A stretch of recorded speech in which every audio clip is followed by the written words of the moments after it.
hello आंहा नै दिनै सानडे नालाय ओमफ्राय जि लेट सिखांबाय 7:30 आवसो सिखांखाबाय नालाय ओमफ्राय हाखु दाखु ब्रास खालामबाय मोखां सुबाय ब्रेकफास्टबो खालामासै आङो डाइरेक्ट क्रिम सिम जेबो फुनासै अमा बेदर संनो लाबाय नै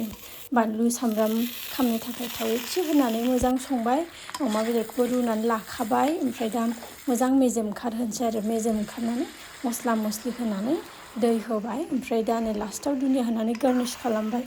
ओमफ्राय दिनै सानडे नालाय हाखु दाखु ओंखायनो जेबो मैगं होआसै आरो गाव गोजा संबाय ओमफ्राय नै बिथिंहाय दालि फोमोननानै दोनदों मामियाहाय ओमफ्राय दा खायला बाथोन खालामनो नागिरदों नै बिथिं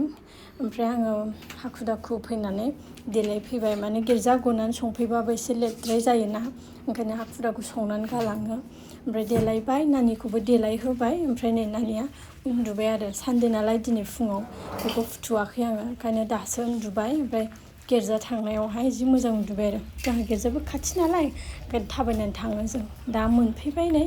ओमफ्राय दसे उनावनो नानिया सिखांफिनबाय मेथाइ खननाय मानाय ना ओमफ्राय दा स्पेसियेल नाम्बार होदोंमोन आरो बेयाव बिफाजों दसे दोनहैदों आङो नै